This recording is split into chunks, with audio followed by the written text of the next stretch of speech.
இணைந்து கொண்டிருக்கின்றோம் வணக்கம் தமிழொலி நிகழ்ச்சியின் வாயிலாக இன்றைய தலைப்பு பகுதியிலே நாங்கள் என்ன விடயத்தை பற்றி பேசலாம் அப்படின்னு சொல்லி சிந்தித்துக் கொண்டிருக்கின்ற போது உண்மையிலேயே எல்லோருக்குமே இன்றைய நாட்களில் தேவைப்படுகின்ற ஒரு விடயம். எல்லோரும் தெரிந்து வைத்திருந்தால் கூட சிலர் அந்த விடயங்களை பின்பற்றுவதில்லை என்றுதான் நாங்கள் சொல்லிக்கொள்ள முடியும். ஏனென்று சொன்னால் இந்த நேரத்தை பற்றி காலத்தை பற்றி நாங்கள் எவ்வளவோ நாட்கள் பேசி இருக்கின்றோம். ஆனால் இன்றும் கூட ஒவ்வொருவரும் சொல்லுகின்ற ஒரு விடயம், ஒரு பாடசாலை படிக்கின்ற மாணவன் என்ன நினைப்பான் என்று சொன்னால் தன்னுடைய சிறுவயது வாழ்க்கை அழகாக இருந்ததுன்னு சொல்லி நினைப்பான். அது போல ஒரு பாடசாலை கல்வியை முடித்த ஒரு மாணவன் என்ன நினைப்பான் சொன்னால் தன்னுடைய பாடசாலை வாழ்க்கை அழகாக இருந்ததுன்னு சொல்லி நினைப்பான். இவ்வாறு காலம் சென்றதன் பிற்பாடுதான் நாங்கள் அந்த காலத்தினுடைய அருமையை உணர்ந்து கொள்ளக்கூடியதாக இருக்கின்றது. ஆகவே ஒவ்வொரு நேரங்களையும் நாங்கள் சரியாக பயன்படுத்திக் கொள்ள வேண்டும் என்கின்ற ஒரு விடயத்தை தான் இன்றைய நாளில் நாங்கள் கதைக்க இருக்கின்றோம். நாங்கள் ஒவ்வொரு வினாடிகளையுமே மிகவுமே கவனமாக நாங்கள் எங்களுடைய செயல்களில் ஈடுபட வேண்டும். நாங்கள் சிந்தித்து பார்க்கின்ற போது நாங்கள் ஒரு குறிப்பிட்ட நேரங்களில் தான் அந்த நேரம் நிமிடத்தினுடைய வலிகளை உணர்ந்து கொள்ளக்கூடியதாக இருக்கும். 10 மாதம் சுமந்து பெற்ற ஒரு தாயிடம் கேட்கின்ற போதுதான் ஒவ்வொரு நாட்களினுடைய அந்த பெருமதியையும் அவள் கூறுவாள். அதே போல நாங்கள் ஒரு பஸ்ஸை நாங்கள் தவற விடுகின்ற போதுதான் ஒரு நிமிடத்திற்கு முன்னராக வந்திருக்கலாம் என்று சொல்லி நாங்கள் சிந்திப்போம். அது மாத்திரமில்லாமல் இந்த விபத்துகளில் சிக்குண்டவர்கள் அந்த ஒரு குறித்த வினாடிகளில் தாங்கள் அந்த நிலையில் இருந்து ஒரு மிகவும் நாங்கள் திட்டமிட்டு வந்திருக்கலாம் என்று சொல்லி நினைப்பார்கள். இவ்வாறு காலங்கள் தாமதமானதன் பிற்பாடு நாங்கள் சிந்திக்காமல் எங்களுடைய ஒவ்வொரு நேரங்களையும் எங்களுடைய ஒவ்வொரு வினாடிகளையும் நாங்கள் சிந்தித்து திட்டமிட்டு நாங்கள் கொண்டு செல்லுகின்ற போது எங்களுடைய வாழ்க்கையில் பல விடயங்களையும் நாங்கள் அறிந்து கொள்ள முடிகின்றது, தெரிந்து கொள்ள முடிகின்றது, அடைந்து கொள்ள முடிகின்றது என்றே சொல்லிக் கொள்ள முடியும். ஏனென்று சொல்லி பார்க்கின்ற போது நாங்கள் ஒரு படிப்பில் நாங்கள் படித்துக் கொண்டிருக்கின்றோம் என்றால் எங்களுக்கு அதுவே பெரிய வேலை என்று சொல்லி சிந்திப்போம். நாங்கள் நினைப்போம் காலையில் எழுந்ததிலிருந்து படிப்பதற்கு நேரம் போதவில்லை என்று சொல்லி. அதே போல வேலை செய்வர்கள் என்று சொல்லுவார்கள் என்று சொன்னால் நாங்கள் காலையிலிருந்து வேலைக்கு வருகின்றோம், ஆனால் வேலையை முடித்து செல்லுகின்றோம், நேரம் போவது தெரிவதில்லை, எங்களுடைய நாட்கள் இவ்வாறே சென்று கொண்டிருக்கிறது சொல்லி. ஆனால் நாங்கள் நேரத்தை ஒரு குறிப்பிட்ட அளவில் திட்டமிட்டு செயற்படுத்துகின்ற போது அந்த ஒரு நாளுக்குள் 24 மணித்தியாலத்திற்குள் எவ்வளவு வேலைகளை முடிக்க முடிகின்றது. குறிப்பிட்ட ஒரு நேரத்தில் என்னென்ன செய்ய வேண்டும், அல்லது நாங்கள் படிக்கின்ற மாணவர்கள் கூட ஒரு சிறு நேரம் எடுத்து எங்களுடைய பொழுதுபோக்கை சரியானதாக பயன்படுத்திக் கொள்ள முடியும். அதனால் எதிர்காலம் சிறப்பதாக இருக்கக்கூடியதாக இருக்கும். இவ்வாறு பல விடயங்களை நாங்கள் கவனத்தில் கொள்ள வேண்டியவர்களாக இருப்போம். நாங்கள் இன்று முடியாது என்று நினைக்கின்ற ஒவ்வொரு விடயங்களையும் எவரோ ஒருவர் முடியும் என்று நினைத்து செய்து கொண்டுதான் இருக்கிறார்கள். ஆகவே நாங்கள் நேரம் போதாது என்று சொல்லி காரணம் சொல்லிக் கொண்டிருக்காமல் பல விடயங்களில் நாங்கள் தேவையற்ற விடயங்களின் நேரத்தை செலவழித்து தேவையான விடயங்களுக்கு நேரம் ஒதுக்காமல் எங்களுடைய வாழ்க்கையை வீணடிப்பதை பார்க்கிறோம். நேரத்தை சரியான விதத்தில் பயன்படுத்த வேண்டும். அந்த நேரத்தை நாங்கள் பயன்படுத்துகின்ற விதத்தில் தான் எங்களுடைய வாழ்க்கையும் எவ்வாறு அமைய போகின்றது என்பதை நாங்களும் பார்த்துக் கொள்ள முடியும், இல்லையா? நிச்சயமாக. எப்படி இருக்கும் பொழுது நேரம் பொன்னானது, இப்படி இருக்கும் பொழுது இந்த நேரம் பொன்னானது என்பதை தாண்டி அதிகளவான ஓய்வு நேரத்தை யார் எடுத்துக்கொள்கிறார்களோ அவர்கள்லாம் தேவையில்லாத பிரச்சனைகள் பக்கம் செல்லக்கூடியவராக இருப்பார்கள். எங்களுக்கு ஓய்வு நேரம் அதிகளவாக இருக்கும் பொழுது என்னென்ன செய்யறது தெரியாம கண்டதை கடியதை யோசிக்கிறது, அதை செய்வோமா இதை செய்வோமான்னு யோசிக்கிறது, போனுக்குள்ள மூழ்கி போறது என்று ஓய்வா இருக்கிற நேரம் இந்த ஃப்ரீ டைம் அதிகமா இருக்க ஒன்றுமே செய்யலாம் இருக்கு கண்டதன் கடியின் பக்கம் எங்களுடைய கவன சிதறல்கள் சென்று கொண்டிருக்கும். அதைத்தான் கூறுவார்கள், எங்களை நாங்கள் எப்பவுமே பிஸியாக வைத்துக் கொண்டால், நாங்கள் எந்த நாளுமே ஓடிக்கொண்டிருந்தால் இந்த ஓய்வு நேரத்தை தேவையான ஓய்வு நேரத்துக்கு மேலதிகமாக ஓய்வு நேரம் இல்லாமல் இருக்கும்போது கவலைகள் கூட நாங்கள் யோசித்து பார்ப்பதற்கு நேரம் இருக்காமல் இருக்கும். அதே நேரம் தேவையற்ற விடயங்களுக்குள் செல்லாமல் இருக்கும் என்பதெல்லாம் பொதுவான விடயங்களாக இருக்கிறது. இன்றைக்கு நாங்கள் கூறக்கூடிய விடயம், இன்றைக்கு இந்த சமுதாயம் திசை கட்டு போகிறார்கள் என்றால் அவர்களுக்கு ஓய்வு நேரம் அதிகமாக இருக்கிறது, நண்பர்களுடன் செல்லவிடும் நேரம் அதிகமாக இருக்கிறது. பாடசாலை முடிந்தவுடன் வீட்டுக்கு வருவதற்கு அந்த இடைப்பட்ட நேரத்தை அவர்கள் வேறு முறையிலே பயன்படுத்திக் கொள்கிறார்கள். அதே நேரம் சனி ஞாயிறு தனியார் வகுப்பு நிறுவனங்களுக்கு யாழ்ப்பாணத்து நகரப்பகுதிகளுக்கு வரும்போது அங்கே அவர்களுக்கு தேவையில்லாத நேரங்கள் அதிக அளவாக கிடைக்கிறது. இப்படி தேவையில்லாத நேரங்கள் தேவையில்லாத நபர்களோடு உறவுகளை உருவாக்குறது, தேவையில்லாத நபர்களால் தேவையில்லாத பிரச்சனைகள் வருகிறது. எனவே கிடைக்கக்கூடிய நேரத்தை பயனுள்ள நேரமாக, பிஸியான நேரமாக, எந்த நேரமுமே அந்த துறையை நாங்கள் ஓடிக்கொண்டிருக்க நேரமாக வைத்திருக்கும் பொழுதும் தேவையற்ற பக்கம் எங்களுடைய மனம் சிதறாமல் இருக்கும். இன்றைக்கு வாழ்க்கையிலே ஓடிக்கொண்டிருக்கக்கூடியவர்கள் எந்த நேரமே பிஸியாக இருக்கக்கூடியவர்களை பார்த்தீர்கள் என்றால் அவர்கள் தங்களுடைய இலட்சியம் அந்த பாதை அது தொடர்பான விடயங்களை சிந்தித்துக் கொண்டு அந்த துறையிலேயே ஓடிக்கொண்டிருப்பார்கள். பக்கத்து வீடுக்காரனுக்கு என்ன நடந்தது, அவன் அதை சொல்லித்தான், இவன் இதை சொல்லித்தான், டிவி பார்க்கறது கூட டைம் இல்லாமல் அடுத்தவரை பற்றி கேட்காமல் தங்களுடைய பணிகளில் கவனம் செலுத்திக் கொண்டு தங்களுடைய பொன்னான நேரங்களை பொன்னாக மாற்றிக்கொண்டு பலர் ஓடிக்கொண்டிருக்கிறார்கள். யார் ஒருவரெல்லாம் சும்மா இருக்கிறார்களோ அவர்களுக்கு தான் தேவையில்லாத சிந்தனைகள் வரும். தேவையில்லாத சிந்தனைகள் தங்களுக்கு வருவது மாத்திரமன்றி தங்களை சூழ உள்ளவர்களையும் குழப்பி அவர்களை கதைக்க வைத்து அதன் மூலம் பிரச்சனைகளை உருவாக்கி தேவையில்லாத பிரச்சனைகளை உருவாக்கி கொண்டிருக்கிறார்கள். எனவே கிடைக்கக்கூடிய நேரத்தில் தேவையான அளவு ஓய்வை எடுத்துக்கொண்டு மிச்ச நேரத்தை எல்லாம் எங்களுக்குரிய நேரமாக மாற்றினால் இந்த பொன்னான நேரம் எங்களுக்கு பொன்னை அள்ளி கொடுக்கும் நேரமாக கூட மாறும். நிச்சயமா கரிகரன் கூறியது போல வந்து நேரம் பொன்னானது என்கின்ற விடயத்தை நாங்கள் சிந்திக்கின்றோம். ஆனால் பொன்னை கூட நாங்கள் இழந்தால் பெற்றுக்கொண்டு விடலாம். எங்களுடைய நேரத்தை நாங்கள் ஒவ்வொரு வினாடிகளும் நகர்ந்து செல்லுகின்ற போது அதே நேரத்தை திரும்பவும் நாங்கள் பெற்றுக்கொள்ளவே முடியாது. 10 மணி என்று சொல்லி பார்க்கின்ற போது 10 மணி அடுத்த நாட்காலையிலும் வரும். இருந்தாலும் கூட அதே திகதியில் அந்த நேரத்தை நாங்கள் பெற்றுக்கொள்ள முடியாதவர்களாக இருக்கின்றோம். ஆகவே ஒவ்வொரு நேரத்தையும் வந்து சரியானதாக நாங்கள் பயன்படுத்த கற்றுக்கொள்ள வேண்டும். பலருடைய வாழ்க்கை பாதையை பார்க்கின்ற போது இந்த பாடசாலை படிக்கின்ற போது பல மாணவர்கள் படிப்பில் ஆர்வம் செலுத்த மாட்டார்கள். அவர்களுடைய குடும்பத்தில் அல்லது வந்து தேவையற்ற விடயங்களில் வந்து ஆர்வத்தை செலுத்தி என்ன செய்வார்கள், ஒரு குறிப்பிட்ட காலப்பகுதிக்கு பின்னராக என்னுடைய நண்பன் ஒரு குறித்த துறையில் இருக்கின்றான் அல்லது என்னுடைய நண்பன் இவ்வாறு வேலை செய்கின்றான், நான் அன்று படித்திருக்கலாமே, நான் படிப்பதற்கு நேரத்தை ஒதுக்கி இருக்கலாமே என்று சொல்லி எல்லாம் சிந்திப்பவர்களாக இருக்கிறார்கள்.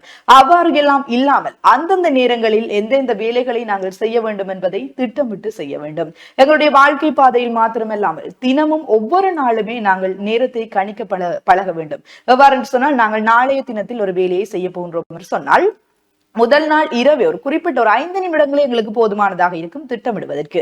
என்னென்ன வேலைகள் இருக்கின்றது என்பதை திட்டமிட்டு அவற்றில் தேவையான விடயம் எது, தேவையற்ற விடயம் எது என்பதை நாங்கள் சிந்திக்க வேண்டும். அந்த விதத்தில் நாங்கள் பார்க்கின்ற போது எங்களுக்கு தேவையான அவசியமான வேலைகளை முதலில் நாங்கள் பார்க்க வேண்டும். பின்னர் இருக்கின்ற நேரங்களில் எங்களுக்கு அவசியம் ஒரு குறிப்பிட்ட அளவு அவசியமான வேலைகளை பார்க்க வேண்டும். இவ்வாறு நாங்கள் ஒரு பட்டியற்படுத்தி நாங்கள் எங்களுடைய நேரத்தை கொண்டு செல்லுகின்ற போது எல்லா வேலைகளும் முடிந்த போலவும் இருக்கும். அது போல வந்து தேவையற்ற விடயங்களிலும் நாங்கள் நேரம் ஒதுக்குவது குறைவானதாக இருக்கும். ஒவ்வொரு மாணவர்களும் ஒவ்வொரு பருவங்களும் எங்களுக்கு முக்கியமான பருவங்களாக, ஒவ்வொரு நேரங்களும் எங்களுக்கு முக்கியமான நேரங்களாக இருக்கின்றது. எங்களுடைய வாழ்க்கை சென்றால் திரும்ப நாங்கள் வந்து இதே நிலைமையில் இதே இடத்தில் இதே நேரங்களை நாங்கள் திரும்பவுமே வாழ்ந்துவிட முடியாது. ஆகவே வந்து ஒவ்வொரு நேரங்களையும் நாங்கள் பயன்படுத்த கற்றுக்கொள்ள வேண்டும். தேவையற்ற விதத்தில் அநேகரை பார்க்கின்ற போது ஓய்வெடுக்க வேண்டும் என்று சொல்லி நித்திரை செய்வார்கள். என்று சொன்னால் உடலுக்கு ஆரோக்கியம் அப்படின்னு சொல்லிக் கொள்வார்கள். உண்மையாக தொடர்ச்சியாக நித்திரை கொள்கின்ற போது சோம்பல் தன்மை தான் அதிகரிக்கின்றது. அதனால் அடுத்தடுத்து வேலைகள் பார்க்க முடியாத ஒரு நிலை இருக்கின்றது. நாங்கள் அதிகாலையில் எழும்ப கற்றுக்கொள்ள வேண்டும். ஒவ்வொருவரும் வந்து அதிகாலையில் எழும்புகின்ற போது எங்களுடைய மனமும் சரி உடலும் சரி ஆரோக்கியம் பெறுவதாக இருக்கும். அதிகாலையில் எழும்ப கற்றுக்கொள்ள வேண்டும். சுறுசுறுப்பாக வேலைகளை செய்ய பழகிக் கொள்ள வேண்டும். சிலரை நாங்கள் பார்க்கின்ற போது இன்றைய நாளில் வேலை இல்லைத்தானே, இன்றைய நாளில் பாடசாலை இல்லைத்தானே, அல்லது நான் வேலைக்கு செல்வதில்லை தானே என்று சொல்லி அவர்கள் எழும்புகின்ற நேரங்களை பார்க்கின்ற போது நான் எழும்பியும் என்னென்ன வேலைகள் செய்ய போகின்றேன், அதற்கு நான் நித்திரையை கொள்ளலாம் என்று சொல்லி காலையில் 10 மணி வரைக்குமே சிலரை பார்க்கின்ற போது நித்திரை கொண்டிருப்பார்கள். இவையெல்லாம் உடலுக்கும் ஆரோக்கியம் இல்லை, உளத்துக்கும் ஆரோக்கியம் இல்லை. நாங்கள் எப்பொழுதுமே நேரத்தை சரியாக கணித்து நேரத்தை வீணாக்காமல் நாங்கள் ஒவ்வொரு நேரத்தையும் பயன்படுத்த வேண்டும். சிறிய ஒரு நேரமாக இருந்தாலும், ஒரு மணித்தியாலமாக இருந்தாலும் அந்த ஒரு மணித்தியாலத்துக்கு நான் என்ன விடயங்களை செய்ய முடியும் என்பதை கற்றுக்கொள்ளுங்கள். பல விடயங்களை அறிந்து கொள்ளுங்கள். உங்களுக்கு படிப்பதற்கு எந்த ஒரு வயதும் தேவையில்லை. வயது எல்லை இல்லாமல் தான் இந்த கல்வி இருக்கின்றது. நாங்கள் எப்பொழுதும் படித்துக் கொள்ளலாம். நாங்கள் அறிய வேண்டிய விடயங்கள் எவ்வளவோ இருக்கின்றன. மொழி சார்ந்து இருக்கின்றன, அது மாத்திரமல்லாமல் அறிவு சார்ந்து இருக்கின்றது, எவ்வளவோ விடயங்கள் இருக்கின்றது. கிடைக்கின்ற ஒவ்வொரு நேரங்களில் நாங்கள் அறிவை நாங்கள் மேம்படுத்திக் கொள்ள வேண்டும். அவற்றை சரியான வகையில் பயன்படுத்துகின்ற போது எங்களுடைய வாழ்க்கையிலும் அதிக அளவு நாங்கள் வெற்றி பாதைகளை நோக்கி நகர முடியும். இல்லையா ஹரிஹரன்? நிச்சயமாக. இப்படி இருக்கும் பொழுது இன்றைக்கு பலருக்கு வந்து சும்மா இருக்கிறோம் என்பதை தாண்டி சும்மா இருக்கிற நேரத்தை எவ்வாறு கடத்துவது என்றுதான் பலர் இன்றைக்கு யோசித்துக் கொண்டிருப்பார். அதுக்கு ஒரு நேரத்தை செலவிட்டுக் கொண்டிருப்பார்கள். இந்த நேரத்தை எவ்வாறு கடத்தலாம், இன்றைக்கு இந்த நாளண்டா இந்த நாளை எவ்வாறு கடத்தலாம் என்பதற்காக யோசித்துக் கொண்டிருப்பார்கள். திடீரென முக புத்தகத்துக்குள் போவார்கள். அதில் ஒரு மணித்தியாலம் இருப்பார்கள். அது போர் அடிச்சோடனே மிச்ச நேரத்தை என்ன செய்யறது, திருப்பி இங்க போறது, வாட்ஸ்அப் போறது, பிறகு டிக்டாக் போறது, இன்ஸ்டாகிராம் போறது, தொலைபேசிக்குள்ளேயே அரை நாளை செலவழிக்கக்கூடியவர்கள் பலர் இருந்து கொண்டிருக்கிறார்கள். அதை தாண்டி தேவையற்றவர்களுடன் சென்று நேரத்தை செலவிடுவது, தேவையற்றவர்களுடன் பேசி அலட்டி நேரத்தை செலவிடுவது என்றும் தேவையில்லாத விடயங்களில் பலர் நேரத்தை செலவிட்டுக் கொண்டிருக்கிறார்கள். உண்மையிலேயே நேரம் இருக்கிறது என்றால் அதை உங்களுக்கு அன்பானவர்களோடு செலவழியுங்கள், அல்லது உங்களோடு யாரோடு இருந்தால் அது ஆக்கப்பூர்வமாக இருக்குமோ அவர்களோடு நேரத்தை செலவழியுங்கள்.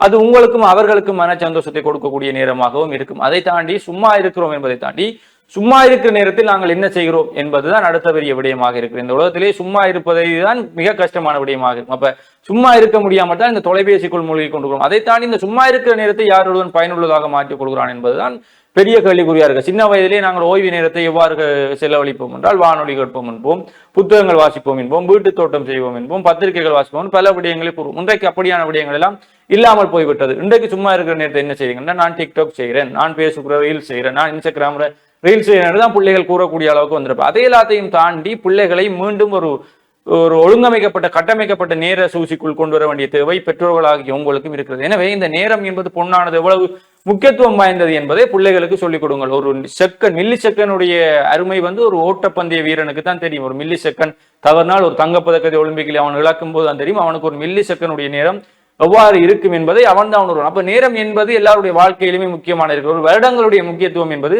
திருமணமாகாதவர்களுக்கு தான் தெரியும். ஒரு வருடத்தினுடைய முக்கியத்துவம் எவ்வாறு இருக்கும். திருமணம் ஆகாமல் முடியெல்லாம் நிறைக்குது, வயது போன்று கவலைப்படக்கூடியவர்கள் அவர்களாகத்தான் இருப்பார்கள். அப்ப கிடைக்கிற நேரத்தில் நாங்கள் எதையாவது செய்து கொண்டிருக்க வேண்டும், சும்மா இருக்கக்கூடாது என்பதை தான் நாங்கள் சொல்லிக் கொண்டிருக்கிறோம். அதை தாண்டி இந்த வயதிலே அந்த வேலை தான் வேண்டும், இந்த வேலை தான் வேண்டும், படித்த படிப்புக்கு தான் வேலை வேண்டும் இருக்காமல் கிடைக்கக்கூடிய வேலை எதுவோ அதை செய்வோம்.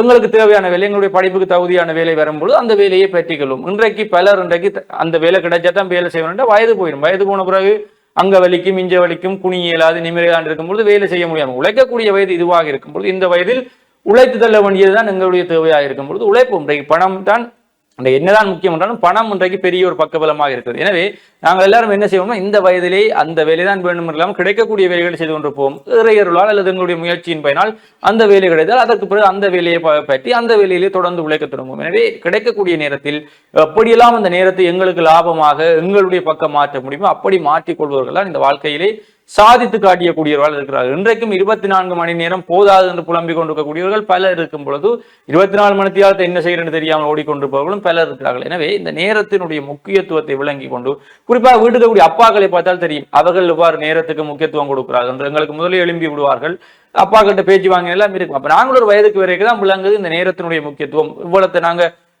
பிளான் பண்ணி வச்சுப்போம், அந்த நேரத்துக்கு அதை முடிக்க இல்லாம இருக்கும். அப்ப அது அடுத்த நாள் அந்த ஒர்க் லோட் திருப்பி அடுத்த நாள் அந்த வேலையோட எட்டாக போகுது. அப்ப அது இரட்டிப்பாக போகுது. அப்ப அதை நாங்கள் முதல் நாளுக்குள்ளே குறைத்துக் கொள்ளும் என்பது தொடர்பாக இப்பொழுது ஒரு பல்கலைக்கழக படிப்பை முடிச்ச பிறகு எங்களுக்கு விளங்கிக் கொள்ளுதான் இதுதான் பிரச்சனை, இதால் தான் நாங்கள் வெளியே எழும்ப வேண்டியிருக்கோம். இது நீ திருமணமான பிறகு எங்களுடைய வேலை மட்டுமல்ல, மனைவியினுடைய வேலை, குழந்தைகளுடைய வேலை, மாமா மாமியாருடைய வேலை என்று எல்லாத்த வேலையும் சேர்த்து பார்க்க வேண்டிய வேலை எங்களுக்கு வந்துடும். அப்ப இப்பவே எங்களை தயார்படுத்தி உங்களை பழக்கப்படுத்தி கொண்டால்தான் அடுத்து வரப்போற அடுத்த கட்ட வாழ்க்கையிலும் நாங்கள் எங்களை அந்த 24 மணி நேரத்துக்குள் எங்களுக்கு தேவையான ஓய்வையும் எடுத்து எங்களுக்கு தேவையான சந்தோஷத்தையும் பெற்று அனைவரையும் பார்க்கக்கூடிய நேரத்தை ஒழுங்கமைக்கக்கூடியதாக இருக்கு என்பதை தான் கூறிக்கொள்கிறோம். நிச்சயமாக கரியரன் கூறியது போல சில விடயங்களை கேட்கின்ற போது எங்களுக்கு நாங்கள் இவ்வாறு எங்களுடைய சமூகம் மாற்றம் அடைந்து விட்டது என்று சிந்திக்க தோன்றுகின்றது. எங்களுடைய அன்றைய காலங்களை நாங்கள் பார்க்கின்ற போது பாடசாலை காலங்களிலே பாடசாலை விடுமுறை காலங்கள் வருகின்ற போது நாங்கள் என்ன செய்வோம் என்று சொன்னால் ஒரு குறிப்பிட்ட மணி நேரம் நூலகத்திற்கு செல்வோம்.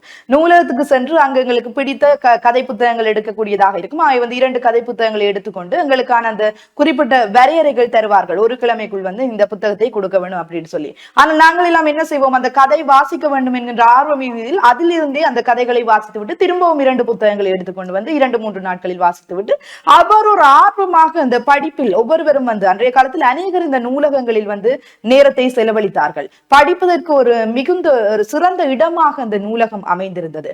அவ்வாறு நாங்கள் சிறுகதைகளை படித்தோம். அது மாத்திரமில்லாமல் பத்திரிகைகள், சிறுவர்களுக்கான பத்திரிகைகள் என்று வருகின்ற அந்த பத்திரிகைகளை வாங்கி படித்தோம்.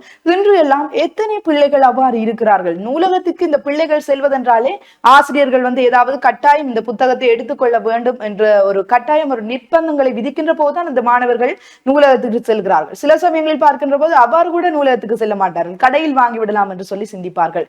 இவ்வாறு மாணவர்களுடைய நேரங்கள், சிறுவர்களுடைய நேரங்கள் இன்றைய நாட்களில் அவர்கள் சிறுவயதிலே பழகுகின்ற பழக்கம் தான் அவர்களுடைய எதிர்கால வாழ்க்கையிலும் செல்வாக்கு செலுத்துவதாக இருக்கின்றது. ஆகவே இந்த சிறுவர்களுடைய பொழுதுபோக்குகளை நாங்கள் மாற்றியமைக்க வேண்டியவர்களாக இருக்கின்றோம். பொழுதுபோக்கு என்று பார்க்கின்ற போது இன்றைய மாணவர்கள் சொல்லுகின்ற ஒரு விடயம், 1 மணித்தியாலம் என்ன செய்வீர்கள், 1 மணித்தியாலம் தான் நான் தொலைபேசி பார்ப்பேன் என்று சொல்லுவார்கள்.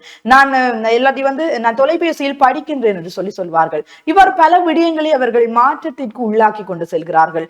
அன்றைய காலத்தில் பொழுதுபோக்கு என்று பார்க்கின்ற போது சிறிய வீட்டு தோட்டம், 2 மிளகாய் கன்றுகள் நட்டால் கூட அது பயன் தருகின்ற போது அவ்வளவு மகிழ்ச்சிகரமாக இருக்கும். ஏனென்று சொன்னால் நான் நட்டு அந்த மிளகாய் கண்டிலிருந்து மிளகாய் எடுத்து நாங்கள் சமைத்து உண்கின்றோம் என்கின்ற போது அது ஒரு சந்தோஷம். அதே போல வந்து எங்களுக்கு அந்த ஆரம்ப காலகட்டங்களில் நாங்கள் அவை அனைத்தும் அறிந்து கொள்ள வேண்டியவர்களாக இருக்கின்றோம். எவ்வளவோ நல்ல பல பொழுதுபோக்குகள் இருக்கின்றன. சிறு வயதில் இருக்கின்ற பிள்ளைகளுக்கு பெற்றோர்கள் நீங்கள் தான் வழிநடத்த வேண்டியவர்களாக இருக்கிறீர்கள்.